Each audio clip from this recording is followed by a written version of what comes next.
Em todo o planeta está acontecendo alguma coisa. Nesta sexta-feira, o incêndio em um depósito em Hong Kong forçou a evacuação de 3.400 pessoas. Até o momento, não houve vítimas e o fogo foi extinto 5 horas depois de iniciado, em uma das áreas mais densamente povoadas do planeta. Tenho pensado nesses últimos dias em que momento estamos do fim.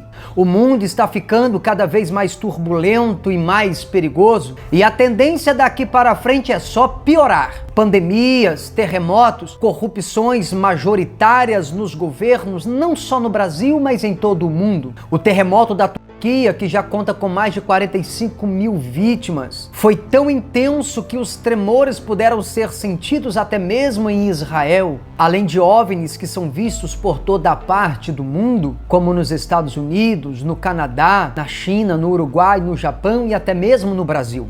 Isso são apenas alguns sinais que estão acontecendo em volta do planeta Terra. Reino contra reino, nação contra nação, tudo isso já aconteceu em outras eras, em outros tempos. Isso já havia acontecido antes. Muitas são as especulações sobre o assunto. Mas por que agora eu tenho a exata certeza de que estamos na era final e que estamos no tempo do fim? Qual é a diferença de hoje para outrora? A grande diferença é que um dos maiores sinais bíblicos ainda não havia acontecido. Na nossa geração, presenciamos uma profecia que foi profetizada há mais de 2000 anos e que só agora podemos ver os efeitos dela. Mas antes de eu revelar qual é a profecia que decreta o fim dos tempos, esse talvez seja o vídeo mais importante que você verá. Por isso se faz necessário que você assista até o final e compartilhe esse vídeo ao máximo nos grupos do Facebook, nos grupos de WhatsApp, com os seus contatos, e não deixe de colocar a sua opinião nos comentários aqui embaixo. A Bíblia diz que o espírito do anticristo já opera, mas meu povo, qual é o papel do anticristo?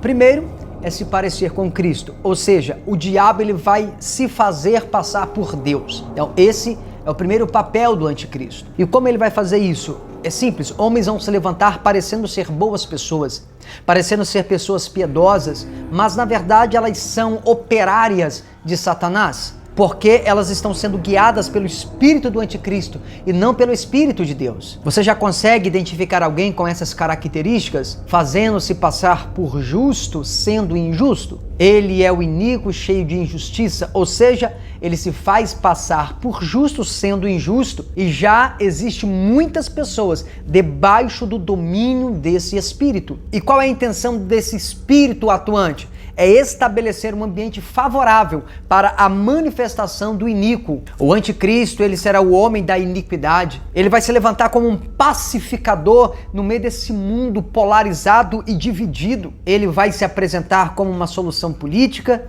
e também como uma solução religiosa. Agora, qual é a solução que ele vai ter para a religião? É simples: acabar com todas, até que ele se revele contrário contra tudo que se chama Deus. É o que está escrito. Ele vai chegar um momento que ele vai se opor contrário a qualquer tipo de religião. Como ele fará isso? Ele vai alegar que para que as pessoas possam viver bem, elas precisam abandonar qualquer conceito e qualquer princípio religioso. Porque a mensagem, o argumento é esse: nós não vivemos bem porque esse povo é fanático, esse povo é extremista. Então, se eles pararem com esse fanatismo religioso, nós vamos trazer paz nesse mundo, vamos ter paz sobre a terra. Mas esse tipo de mensagem não é de agora, mas ela está se intensificando com o passar dos anos. Então, vai implantando essa ideia cada dia que passa, e hoje, meu irmão, essa mensagem, ela parece que é a única mensagem a ser aceita. E se você fala qualquer coisa sobre princípios, sobre valores, nos chamam de fundamentalistas, nos rotulam,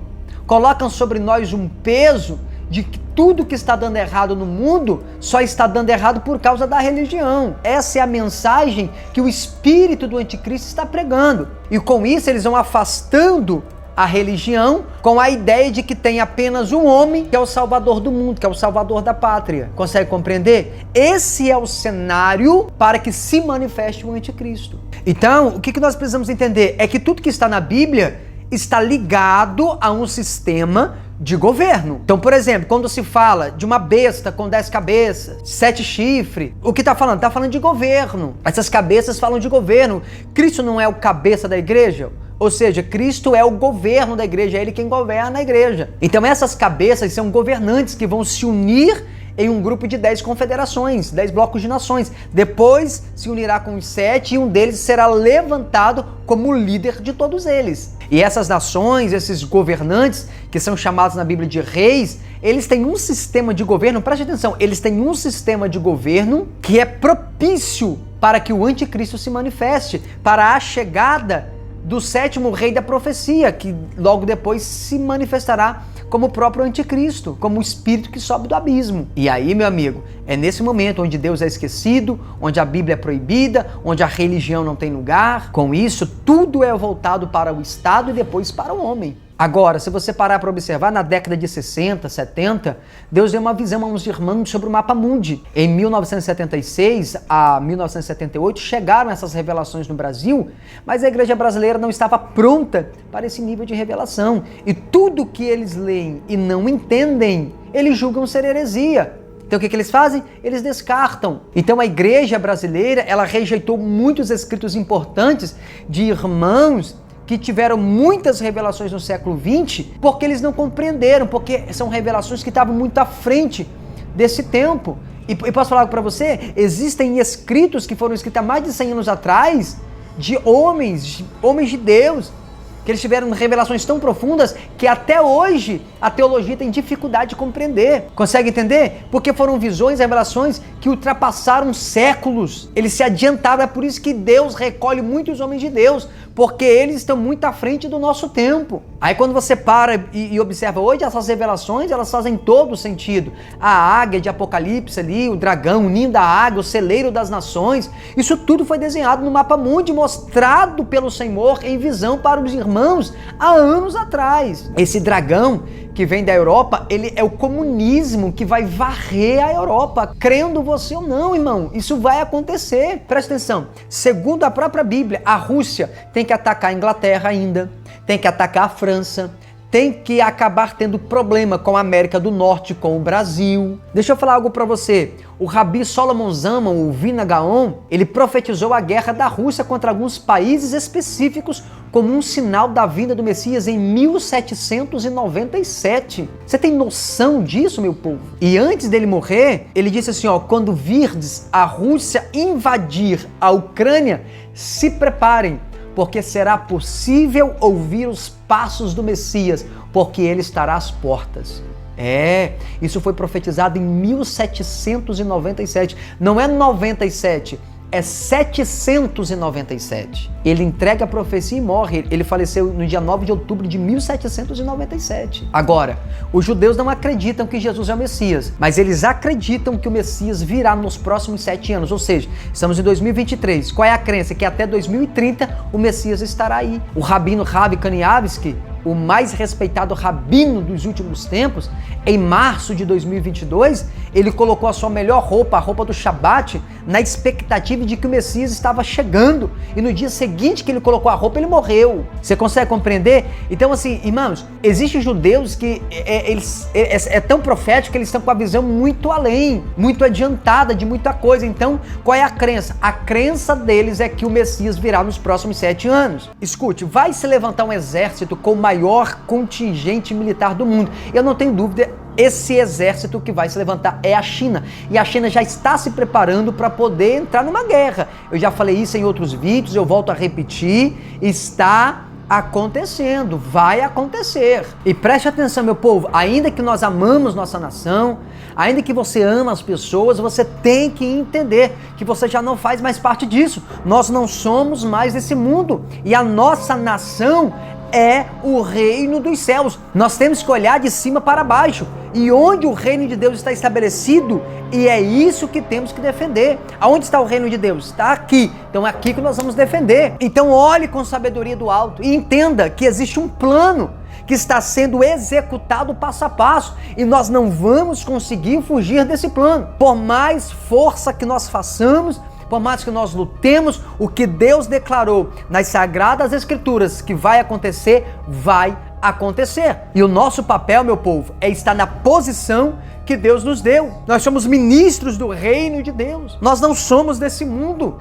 E precisamos atacar com todas as nossas forças e, se preciso for, morrermos para defendermos aquilo que nós cremos. Porque, meu povo, quando começar a grande perseguição, as pessoas que ficarem, que não forem arrebatadas pelo Senhor, como elas vão conseguir ser salvas nesse tempo? É simples, não negando a sua fé. Ou seja, haverá uma grande perseguição à fé, e quem declarar a fé em Jesus Cristo nesse tempo de intensa perseguição, não vai permanecer vivo. Escute o que eu vou te dizer. Esses dias já chegaram. Não é porque não chegou no Brasil que esses dias não chegaram. A Bíblia diz que muitos seriam decapitados por amor ao nome de Jesus Cristo. E aí, nós estamos aqui no Brasil, bem de boa, bebendo Coca-Cola e comendo picanha, achando que somos a última bolacha do pacote evangélico de Deus. Só que quem está morrendo pelo nome do Senhor Jesus Cristo são os coptas lá no Egito. E nós aqui achando, irmãos, estamos aqui pensando que estamos abafando, que estamos bombando, porque estamos fazendo cruzada de revelação de CPF, pedindo pix e profetizando dias de glória. Preste atenção. Os dias estão tensos, os dias estão difíceis, e a tendência das coisas é só piorar. É só piorar. E será mesmo que é esse o evangelho que nos levará ao arrependimento, para o arrebatamento dos vencedores? Vivendo esse evangelho morno, sabe o que eu vejo? Que a igreja brasileira ainda não acordou para o cenário mundial. A situação é grave, meu povo. Se você viajar com uma Bíblia lá para a Coreia do Norte, por exemplo, você é preso em um campo de concentração por 20 anos, ou então você é sentenciado à morte só de você entrar lá com a Bíblia. Isso parece o que a Escritura diz ou não parece? Então, meu povo, não vai acontecer. Já está acontecendo. É que o brasileiro é desatento, é desligado, é que essas coisas ainda não se intensificou no país, aqui no nosso Brasil. Na China, é proibido Bíblia nos aplicativos de celular, não pode ter.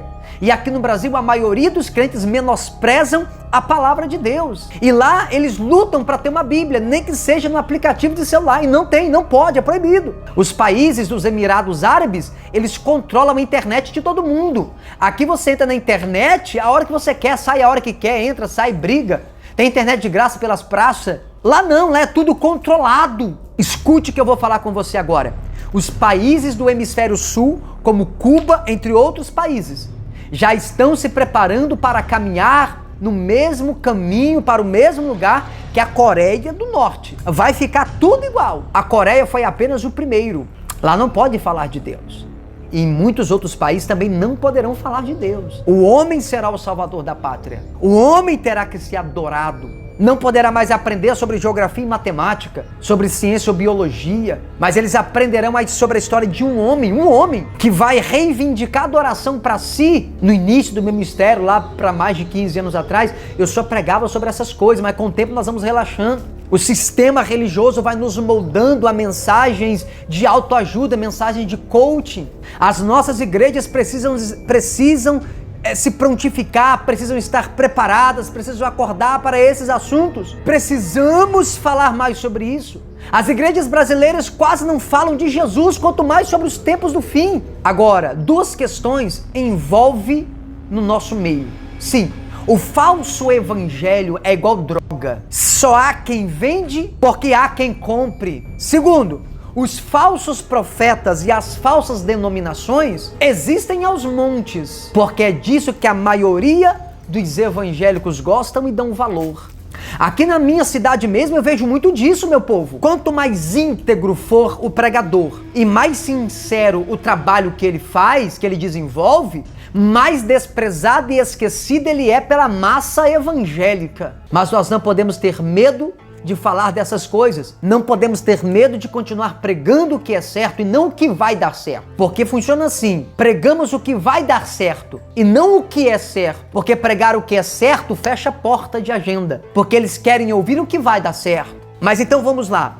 A profecia que marca o tempo do fim, que há mais de 2000 anos foi liberada e profetizada.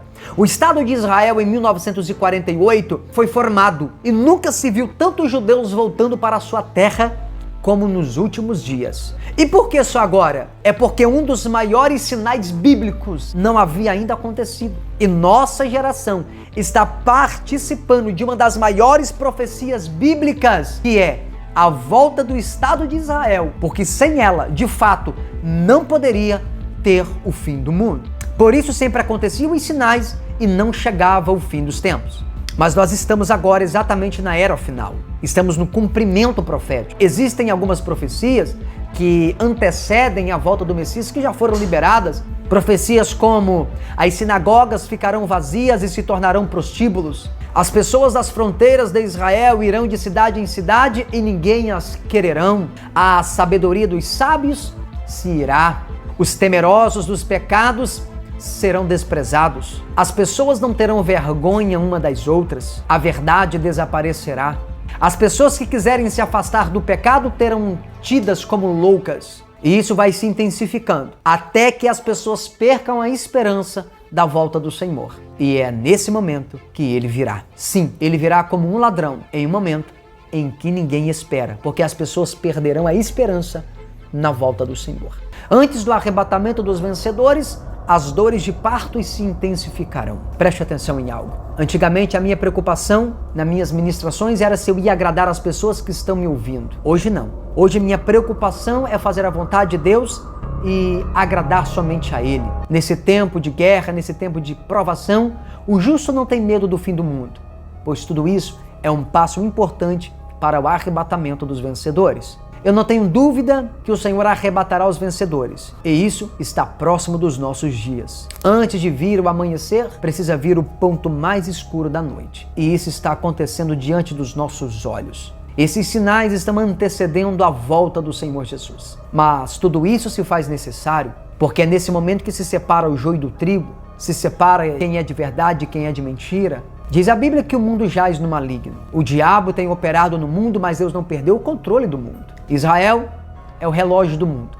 E nas últimas semanas estão acontecendo alguns protestos intensos por lá, porque o governo decidiu fazer algumas mudanças dentro da Suprema Corte e o povo da esquerda começou a protestar, fazendo bagunças como sempre fazem em volta do mundo, não é mesmo? Algumas mídias israelenses começaram a divulgar, dizendo que uma guerra civil havia se iniciado. E ontem, um grupo de esquerda decidiu que iriam fazer protesto em um bairro ultra-ortodoxo perto de Tel Aviv chamado Bnei Brak. Os ultra-ortodoxos ficaram sabendo disso e, ao invés de aguardarem os protestantes chegarem para iniciar a baderna, eles se prepararam. Como? Prepararam comida e aguardaram os protestantes chegar. Comida do Shabat, alimento do Shabat. Quando os esquerdistas chegaram para fazer a bagunça, querendo brigar, o bairro estava cantando a música do Shabat e distribuindo comida. E constrangeram os protestantes, que alguns começaram a fazer techuvá, se arrependendo e até mesmo chorando. Eles combateram o mal com o bem, porque é assim que será. No final de tudo, o mal será vencido pelo bem. E como eu sempre digo, você precisa decidir. Ou você prega o evangelho, ou você prega para os evangélicos. As duas coisas não combinam. Se você decidir pregar o evangelho, não terão muitos evangélicos querendo te ouvir. Agora, a escolha é sua. É nesse cenário que tudo acontece e o Senhor Jesus volta e arrebata o teu povo. E se Deus quiser, será em nossos dias. Que o Eterno lhe abençoe em nome do Senhor Jesus. Não deixe de compartilhar esse vídeo, marcar alguém aqui, deixar o seu comentário.